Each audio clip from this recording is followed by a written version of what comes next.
Bismillahirrahmanirrahim. Assalamualaikum warahmatullahi wabarakatuh. Kenalkan, nama saya Untung Biguanto, mahasiswa PPG dalam jabatan 2021 angkatan ketiga Universitas Siliwangi Tasikmalaya. Pada hari ini akan melaksanakan retaker uji kinerja dalam pembuatan video pembelajaran. Untuk informasi peserta PPG 2015 0297731 untuk nomor daftar ujiannya 2021 8200 291. Untuk kartu ujiannya ini.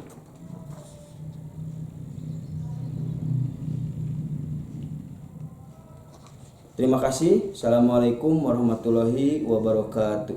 Bismillahirrahmanirrahim. Assalamualaikum warahmatullahi wabarakatuh. Bagaimana kabar kalian semua? Mudah-mudahan dalam keadaan baik ya. Iya, kita tepuk tangan dulu ya. Tepuk tangan dulu. Relax ya, relax. Untuk memulai kegiatan pembelajaran hari ini, alangkah baiknya kita melakukan doa. Untuk memimpin doa akan kepada ketua kelasnya ya. Silakan Muhammad Taufik Jaya Winangun untuk memimpin doa.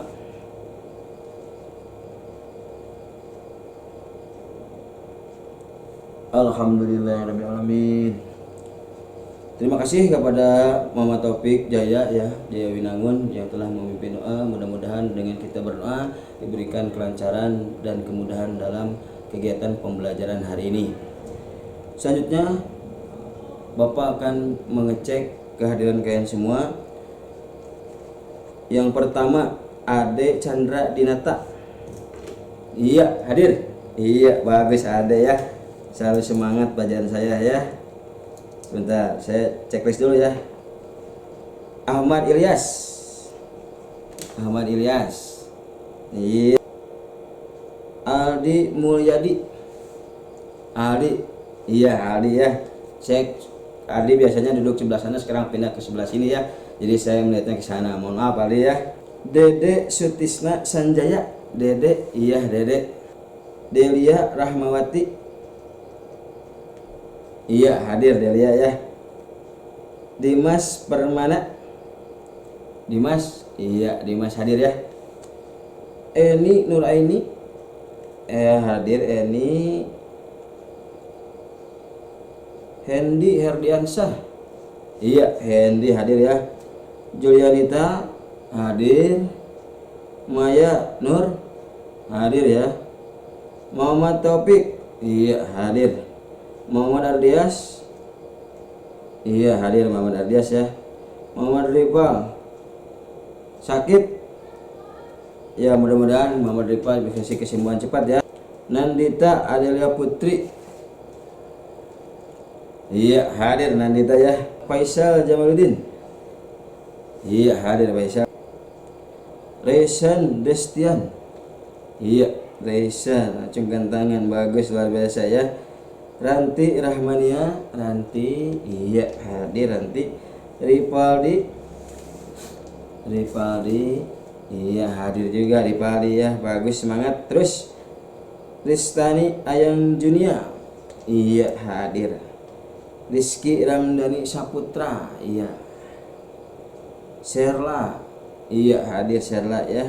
Siti Asyah. Iya. Celistia Sri Hartati. Surya Saputra. Iya, hadir ya. Yuda Nurgandara hadir ya. Bagaimana kabarnya hari ini kalian semua? Iya, luar biasa ya, tepuk tangan ya. Akan kalian berdiri, angkat tangannya ke atas, tarik nafas, pejamkan mata sejenak. Tarik nafas, silakan kalian tarik nafas yang dalam, keluarkan dan teriak dengan mengeluarkan kata luar biasa hari ini.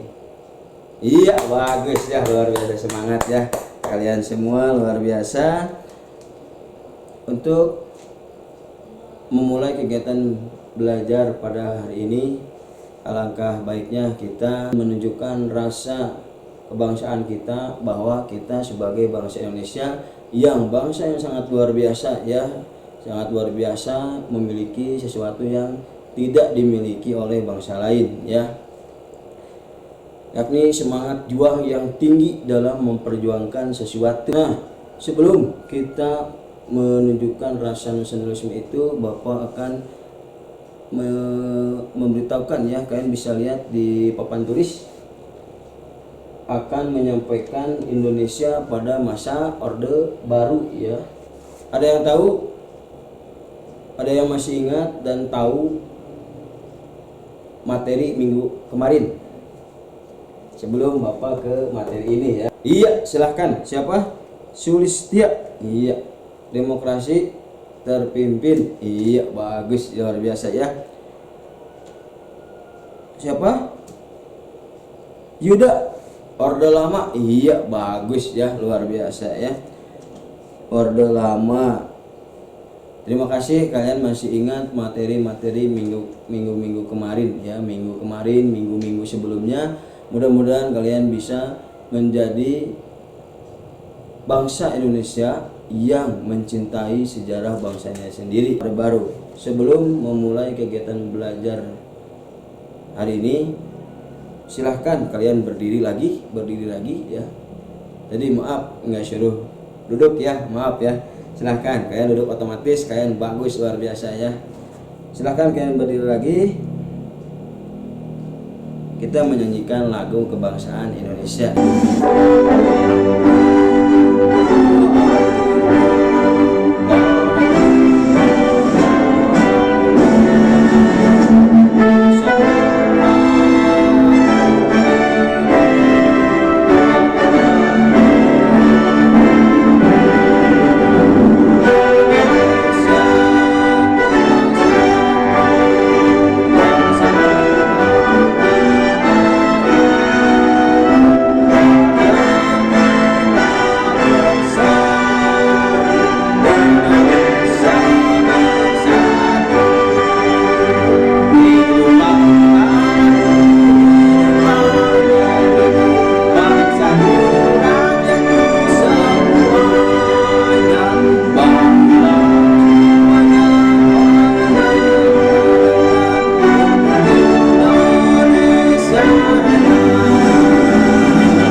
Iya, tepuk tangan, luar biasa, kalian semangat menyanyikan lagu kebangsaan Indonesia, ya.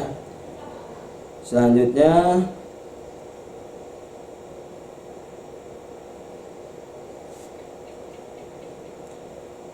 di sini Bapak akan menyampaikan, ya. Mudah-mudahan kalian semua menjadi lebih semangat, terutama dalam belajar, ya. Hari ini kalian semua belajar sejarah Indonesia. Di sini ada kata-kata, ya, kata-kata yang Bapak tuliskan, ya, biar Bapak tidak lupa, ya. Sesulit apapun pelajaran, jangan pernah meragukan potensimu sendiri, ya. Yang kedua, tidak ada sejarah di dalam kehidupan manusia. Sekali berusaha langsung dapat kesuksesan tanpa merasakan letih dan capek, tanpa merasakan penghinaan orang-orang sekitar.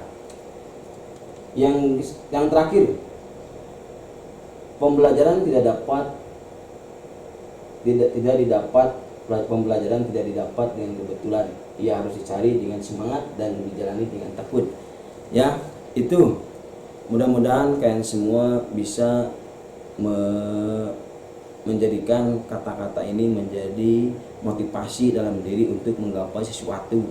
Nah, di sini yang terakhir kita membahas tentang kehidupan politik, ya, pada masa Orde Baru, yakni politik identik dengan pemerintahan, identik dengan siapa pemimpinnya, bagaimana kebijakannya, bagaimana respon rakyatnya, bagaimana dampak dari kebijakan-kebijakan yang dikeluarkan oleh pemerintah atau yang memiliki kekuasaan. Ya, itu. Jadi manfaatnya adalah kita bisa menilai bagaimana pemimpin pada masa lalu, ya, yang kita bisa mudah-mudahan menilai pemimpin hari ini, kita bisa menilai kebijakannya seperti apa. Manfaatnya sangat besar sekali untuk kita mengawal pemerintahan Indonesia demi kelangsungan bangsa ini. Nah, di sini kita akan membahas pada hari ini kehidupan politiknya, yakni kebijakan-kebijakan yang diterapkan oleh pemerintahan Orde Baru atau pemerintahan Soeharto, ya. Nah, di sini acuan rujukan pembelajaran, ya. Acuan atau rujukan pembelajarannya di sini ada 3 poin. Yang pertama, kompetensi dasar, pengetahuan dasarnya. Yang kedua, indikator pencapaian kompetensi.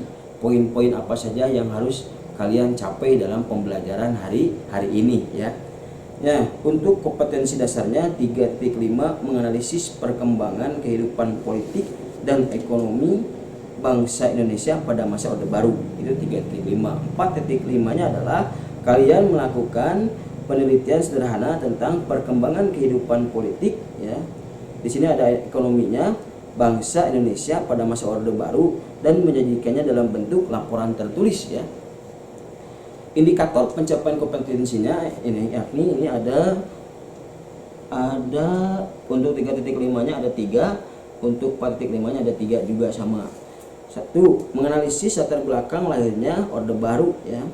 Yang kedua, menganalisis kebijakan politik dalam negeri pada masa Orde Baru. Yang ketiga, menganalisis kebijakan politik luar negeri pada masa Orde Baru. 4.5.1 kalian membuat resume tentang latar belakang lahirnya Orde Baru. Yang kedua, membuat resume juga sama tentang kebijakan politik luar negeri. Dan yang terakhir, kebijakan politik luar negeri. Yang tadi pertama dalam negeri, ya. Tujuan pembelajarannya, setelah melakukan kegiatan pembelajaran dengan pendekatan saintifik yang menggunakan model problem based learning dengan metode diskusi, tanya jawab, penugasan, peserta didik diharapkan dapat 1. Menganalisis berbagai tentang latar belakang lahirnya Orde Baru atau menganalisis latar belakang lahirnya Orde Baru, ya. Menganalisis kebijakan politik dalam negeri pada masa Orde Baru, menganalisis kebijakan politik luar negeri pada masa Orde Baru. Yang keempat, melalui diskusi membuat resume latar belakang lahirnya Orde Baru, kebijakan politik dalam negeri pada masa Orde Baru, kebijakan politik luar negeri, tadi dalam negeri, ya. Dan yang kedua, dalam luar negeri pada masa Orde Baru dengan kritis. Mudah-mudahan kalian semua bisa melakukan pembelajaran hari ini dengan baik. Apa-apa yang Bapak sampaikan mudah-mudahan kalian bisa memahaminya dan melaksanakannya pada pertemuan hari ini, ya. Selanjutnya santai dulu, ya. Kita peregangan dulu untuk lebih rileks lagi dalam pembelajaran hari ini, ya. Jangan tegang dan jangan takut, apa saya takut nggak bisa memahaminya. Tenang, harus tenang dulu, rileks dulu, dan kalian semua bisa memancing pikiran kita supaya tenang dan mudah-mudahan bisa diarahkan kepada materi, ya. Langsung bisa ketahuan, oh ini begini, oh ini begitu, dan lain sebagainya, gitu, ya. Nah, silahkan kalian lihat gambar di depan, ya. Bapak akan siapa cepat dia dapat, itu permainannya, ya. Kita ice breaking dulu supaya kalian lebih rileks lagi, ya, lebih rileks dan kalian semua bisa lebih bisa menangkap informasi-informasi dalam pembelajaran hari ini, ya. Nah, untuk di depan ini ada gambar, silahkan kalian bisa lihat. Ini gambar siapa? Ini gambar siapa? Siapa yang tahu? Iya, siapa? Serla yang memakai kopiah Insinyur Soekarno. Iya, bagus. Yang ininya siapa? Ada yang tahu? Iya. Ada Chandra Soeharto. Iya, bagus ya. Luar biasa. Siapa cepat dia dapat ya, yakni siapa cepat menebak dia dapat jawabannya ya, dan mendapatkan apresiasi buat kalian semua ya yang menjawab. Ya, luar biasa. Saya tunjuk 2 orang ya sebagai perwakilan dan sebagai tanda kalian semua pada pertemuan kali ini kalian semangat dalam mengikuti pelajaran saya ya, yakni dalam sejarah Indonesia. Selanjutnya, Indonesia pada masa Orde Baru tahun 1966 sampai dengan tahun 1998 di kehidupan politik pada masa Orde Baru ya. Nah, di sini ada sebuah video, silahkan kalian simak dengan baik, tidak ada yang mengobrol, supaya kita lebih memahami materi pada hari ini ya. Yakni kalian buka buku tulisnya, kalau ada hal-hal penting silahkan kalian tuliskan ya, seperti itu. Bapak akan mulai ya, ingat jangan ngobrol ya, perhatikan dengan baik.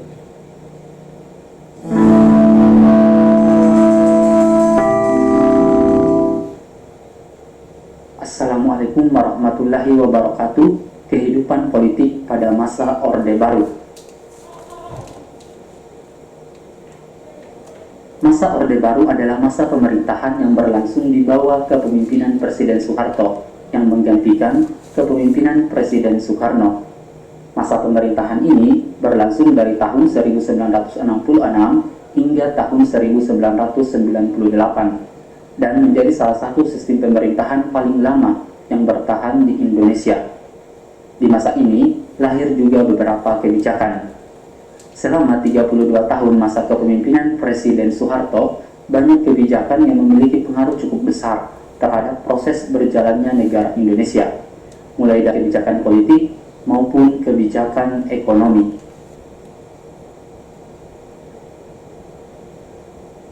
Bagaimana kehidupan politik pada masa Orde Baru? Ada 2 kunci utama di dalam politik pada masa Orde Baru, yaitu kebijakan politik dalam negeri dan kebijakan politik luar negeri. Kebijakan politik dalam negeri antara lain: pertama, pelaksanaan pemilu 1971, 2, penyederhanaan partai politik, 3, defungsi ABRI, peran ganda ABRI, 4, pedoman penghayatan dan pengamalan Pancasila.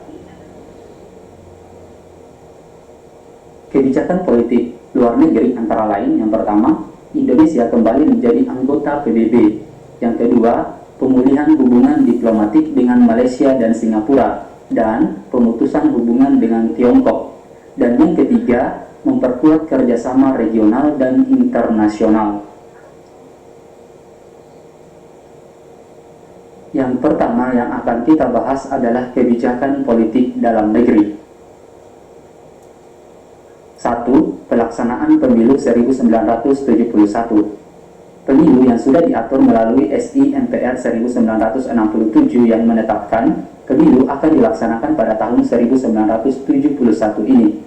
Berbeda dengan pemilu pada tahun 1955, Orde Revolusi atau Orde Lama. Pada pemilu ini, para pejabat pemerintah hanya berpihak kepada salah satu peserta pemilu, yaitu Golkar. Di tahun-tahun berikutnya, Golkar selalu memenangkan pemilu, yaitu pada tahun 1977, 1982, 1987, 1992, hingga 1997. 2. Penyederhanaan partai politik. Penyederhanaan partai politik atau penggabungan fusi partai pada tahun 1973 adalah kebijakan Presiden Soeharto untuk menciptakan stabilitas politik berbangsa dan bernegara. Menurut pemerintah Orba, tidak stabilnya politik pada masa Orde Lama disebabkan oleh sistem kepartaian. Fusi partai ini tidak serta-merta didasarkan pada persamaan ideologi, tapi pada persamaan program, sehingga diharapkan dapat membantu pemerintah untuk bersama-sama membangun Indonesia lebih baik.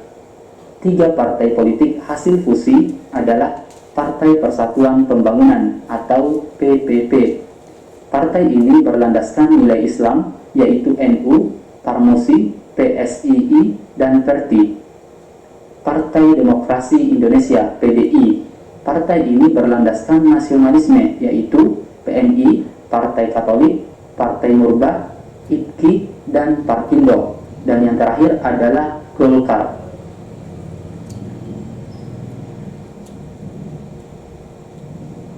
Tiga, difungsi ABRI. Difungsi ABRI adalah peran ganda ABRI sebagai kekuatan pertahanan keamanan dan sebagai kekuatan sosial politik. Sebagai kekuatan sosial politik, ABRI diarahkan untuk mampu berperan secara aktif dalam pembangunan nasional. ABRI juga memiliki wakil dalam MPR yang dikenal sebagai fraksi ABRI, sehingga kedudukannya pada masa Orde Baru sangat dominan. Kebijakan difungsi ABRI sebenarnya telah diterapkan pada awal Orde Baru, namun baru dilegalkan oleh Soeharto pada tahun 1982 melalui Undang-Undang Nomor 20 Tahun 1982. Melalui kebijakan difungsi ABRI, ABRI berhasil melakukan dominasi terhadap lembaga eksekutif dan legislatif Orde Baru. Mulai tahun 1970-an, banyak perwira aktif ABRI yang ditunjuk sebagai DPR, MPR maupun DPD tingkat provinsi. Selain itu, ABRI juga menempati posisi yang penting dalam pengendalian arah politik dari organisasi Golkar. Pada perkembangannya, pelaksanaan difungsi ABRI pada masa Orde Baru mengalami penyimpangan oleh Soeharto dan beberapa oknum militer. 4. Pedoman penghayatan dan pengamalan Pancasila (P4). Pedoman penghayatan dan pengamalan Pancasila atau P4 atau Eka Prasatya Pancakarsa bertujuan untuk memberi pemahaman kepada seluruh lapisan masyarakat mengenai Pancasila. Semua organisasi tidak boleh menggunakan ideologi selain Pancasila. Bahkan dilakukan penataran P4 untuk para pegawai negeri sipil. Yang kedua adalah kebijakan politik luar negeri. 1. Indonesia kembali menjadi anggota PBB. Pada saat Indonesia keluar dari PBB tanggal 7 Agustus 1965, Indonesia terkucil dari pergaulan internasional dan menyulitkan Indonesia secara ekonomi maupun politik dunia. Keadaan ini kemudian mendorong Indonesia untuk kembali menjadi anggota PBB berdasarkan hasil sidang DPR GR. Pada tanggal 28 September 1966, Indonesia resmi aktif kembali menjadi anggota PBB. 2. Pemulihan hubungan diplomatik dengan Malaysia dan Singapura dan pemutusan hubungan dengan Tiongkok. Pada tahun 1965 terjadi konfrontasi antara Indonesia dengan Malaysia dan Singapura. Untuk memulihkan hubungan diplomatik, dilakukan penandatanganan perjanjian antara Indonesia yang diwakili oleh Adam Malik dan Malaysia yang diwakili oleh Tun Abdul Razak pada tanggal 11 Agustus 1966 di Jakarta. Pemulihan hubungan diplomatik dengan Singapura melalui pengakuan kemerdekaan Singapura pada tanggal 2 Juni 1966.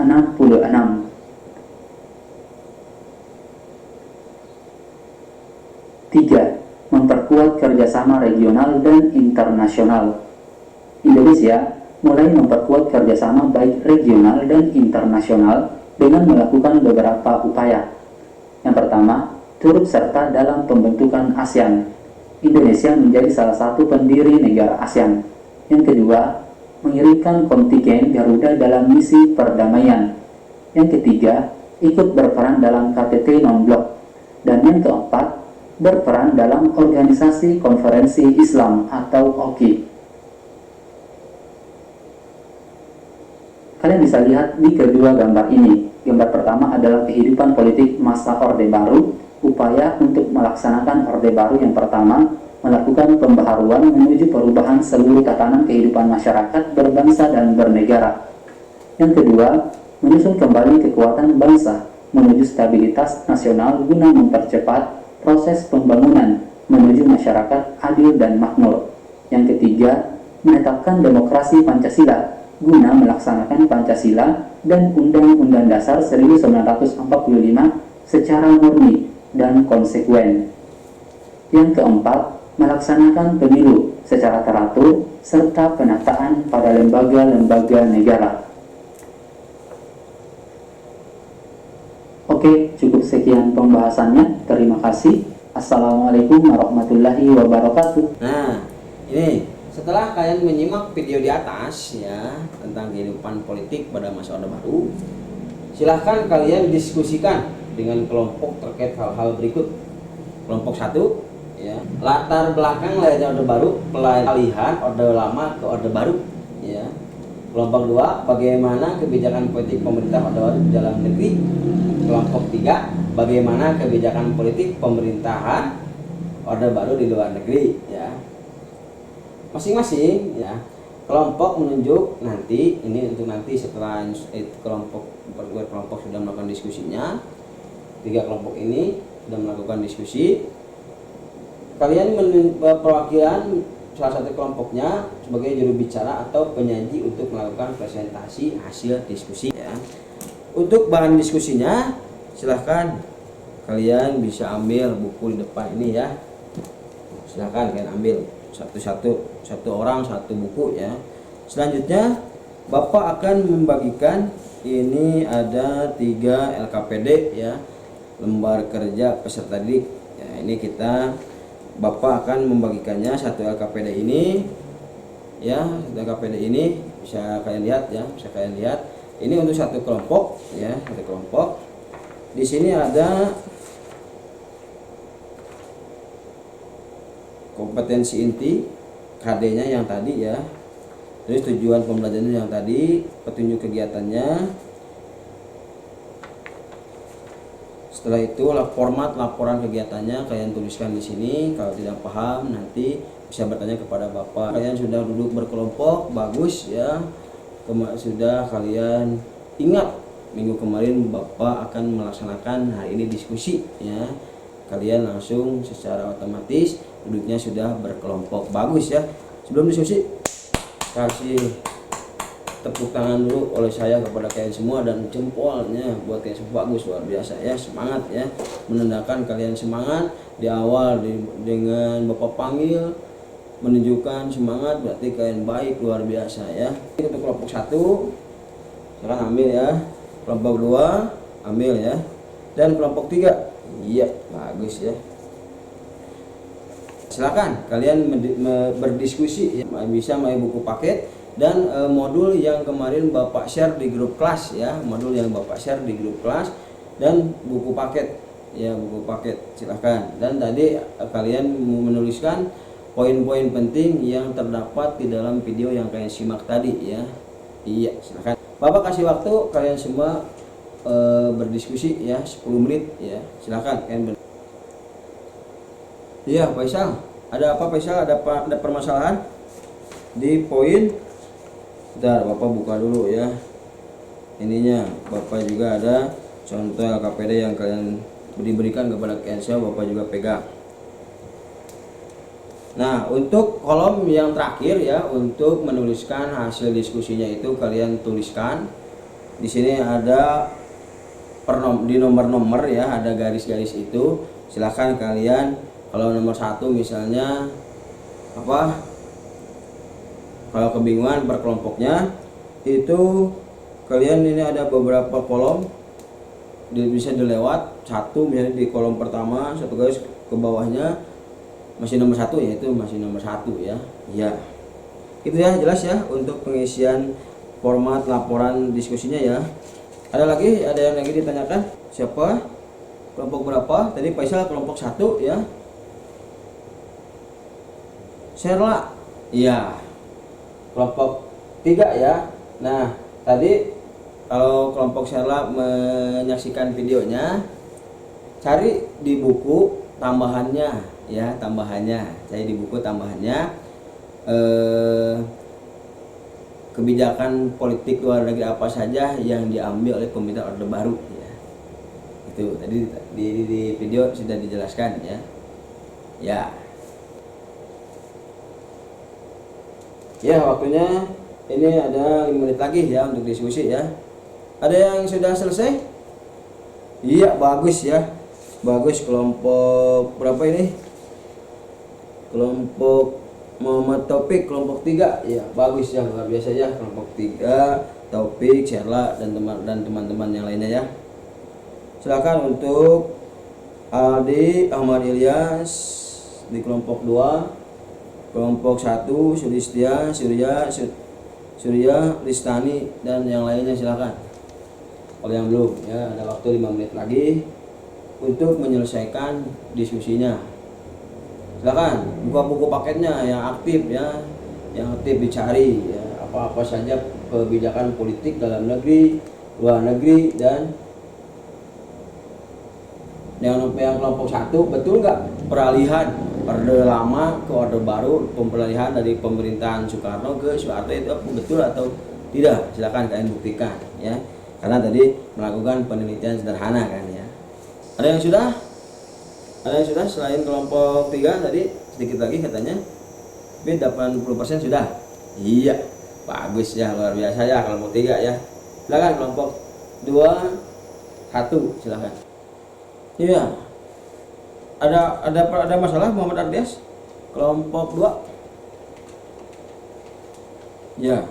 Jadi tadi oleh saya kelompok 2 dan 3 bisa deskripsi atau poin per poin, tapi kalau bisa dideskripsikan ya supaya menjadi suatu cerita ya.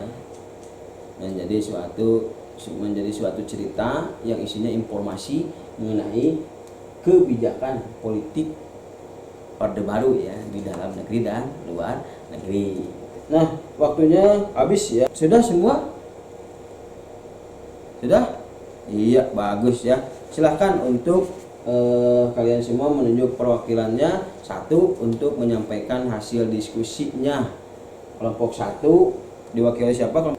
Iya, silakan Ranti Rahmania mempresentasikan hasil diskusi kelompok 1. Iya, bagus ya. Kasih tepuk tangan untuk kelompok 1 yang sudah berhasil menyimpulkan atau berpendapat dan dari hasil diskusi ya, bahwa kelompok 1, kelompok Ranti Rahmania dan kawan-kawan menyatakan bahwa bukan peralihan tapi pergantian, karena Soekarno diganti oleh Soeharto. Iya, bagus ya, luar biasa ya. Silakan kelompok 2 Dimas Permana. Iya, bagus, luar biasa. Kasih tepuk tangan untuk Dimas dari kelompok 2 ya, dalam negeri. Jadi untuk tadi apa Dimas? Iya, untuk menjalankan kebijakan-kebijakan yang dikeluarkan oleh pemerintah demi kesejahteraan rakyat ya. Nah, bagus ya kelompok 2 ya. Silakan kelompok 3 Ahmad Ilyas. Iya, silakan Ahmad Ilyas untuk mempresentasikan hasil diskusi kelompok 3. Iya, bagus ya, luar biasa kelompok 3. Itulah materi yang kalian harus pahami ya, yakni mengenai kehidupan politik pada masa Orde Baru, yakni Indonesia pada masa Orde Baru dilihat dari kehidupan politiknya. Itu ya, bagaimana kebijakan pemerintah di dalam negeri, kebijakan pemerintah di luar negeri. Terus yang paling penting adalah kalian semua ini pokoknya kelompok 2 dan 3, kelompok 1 sebagai jalannya untuk memahami materi ini. Kenapa Orde Baru bisa melakukan kebijakan dalam dan luar negeri? Tujuannya adalah untuk, kalau luar negeri secara umum, untuk bisa bergaul dengan bangsa-bangsa yang lain, tukar-tukar informasi, tukar-tukar ide untuk memajukan kesejahteraan rakyat dan lain sebagainya. Kalau di dalam negeri, yakni praktiknya apa yang didapatkan dari informasi dari luar bisa nggak diterapkan di Indonesia demi kemajuan bangsa ini ya. Kalian semua sudah menjelaskan latar belakang lahirnya Orde Baru, kebijakan politik dalam negeri, luar biasa ya, dari modul dan buku paket ya. Itu ya enak ya, kalau kalian baca, kalian paham, kalian bisa menyampaikannya dengan baik. Nah, kesimpulannya seperti ini. Ada yang tahu maksud dari 1, 2, 3, 4, 5 gambar ini? Ada yang tahu? Silahkan Raisan ya, Raisan. Dalam negeri, yang 4 luar negeri. Iya, bagus ya, luar biasa ya, luar biasa. Bisa menentukan ini salah satu kebijakan politik dalam negeri ya. Ada PPP, ada Golkar, ada PDI, yakni Pusi Penyederhanaan Partai ya. Ini kebijakan luar negeri, ini kebijakan luar negeri, ini kebijakan luar negeri, ini kebijakan kebijakan politik maksudnya ya, kebijakan politik luar negeri. Iya, bagus ya, luar biasa. Ini dampaknya penyimpangan prinsip demokrasi karena Presiden Soeharto menjadi penguasa tunggal. Ya. Kenapa? Paling lama 32 tahun ya. Rizky Ramdhani, bagus ya. Praktik KKN, korupsi dan nepotisme menjangkiti birokrasi pemerintahan. Kebebasan pers dibatasi secara ketat. Pemerintahan tidak dijalankan secara transparan. Untuk penilaiannya, ini ada tes tertulis berupa soal latihan ya. Nah, silakan tadi yang sudah presentasi Bapak lupa ya, untuk dikumpulkan kembali ya. Silakan dari kelompok 3, jadi kelompok 3, kelompok 2, kelompok 1, silakan dikumpulkan. Iya, kelompok 1 ya. Iya, kelompok 2 dan kelompok 3 terakhir ya. Jadi kesimpulannya bahwasanya kehidupan politik Indonesia pada masa Orde Baru itu terbagi menjadi 2. Ada kehidupan politik dalam negeri, yakni salah satunya adalah yang paling menonjol adalah diterapkannya dui fungsi ABRI ya, itu salah satunya. Yang kedua, kebijakan luar negeri, politik luar negerinya adalah yakni tadi ya, yang paling Bapak ambil salah satunya, yakni adalah pembentukan ASEAN ya. Nah, itulah kesimpulan yang Bapak sampaikan kepada kalian semua. Kalian sudah bisa ya. Tadi kembali lagi. Nah, ini ya, rujukan pembelajarannya. Kalian sudah berusaha menganalisis latar belakang lahirnya Orde Baru, menganalisis politik luar negeri Orde Baru, politik dalam negeri Orde Baru. Kalian sudah berusaha semaksimal mungkin. Bagus ya, tingkatkan lagi belajarnya lebih baik sehingga memunculkan suatu pemahaman ya. Nah, seperti itu ya. Kalian semua tujuan pembelajarannya diikuti, bahkan tercapai, diskusinya bagus ya. Yang satu buka buku paket, yang satunya lagi buka modul, terus sama-sama membuka bahan bacaan yang sama ya, modul, buku paket. Kalian semua bisa belajar membanding-bandingkan, itu bagus, luar biasa. Dan kalian semua ini yakni dengan kritis, luar biasa tadi ya, luar biasa kalian itu. Nah, ini ada kata-kata lagi ya, ada kata-kata lagi, jangan sekali-kali meninggalkan sejarah. Jas merah ya, jangan sekali-kali meninggalkan sejarah. Menurut Bung Karno 1901 sampai 1970, karena bangsa yang besar adalah bangsa yang mengetahui sejarah bangsanya sendiri. Kita bangga sebagai bangsa Indonesia yang memiliki sejarah ya, memiliki masa lalu yang beraneka ragam, sehingga menjadikan Indonesia menjadi bangsa yang besar ya. Terima kasih. Demikian ya, pembelajaran hari ini dapat dilaksanakan dengan baik. Kalian luar biasa, tepuk tangan yang meriah buat kalian semua ya, bagus, luar biasa ya. Jangan lupa minggu depan kebijakan ekonominya. Mudah-mudahan kalian dalam keadaan sehat, terus semangat. Bapak juga sehat dan semangat ya kepada kalian semua. Terima kasih. kalian semua sudah melakukan pembelajaran hari ini dengan baik. Demikian pembelajaran hari ini kita sudah selesai. Ditutup ya, sebelum ditutup alangkah baiknya kita melakukan doa terlebih dahulu. Silakan untuk berdoa dipimpin oleh KM kembali ya, Muhammad Taufik Jawinangun. Ya, terima kasih Muhammad Taufik Jawinangun yang telah memimpin doa. Terima kasih. Selamat ketemu kembali ya minggu depan. Terima kasih. Assalamualaikum warahmatullahi wabarakatuh.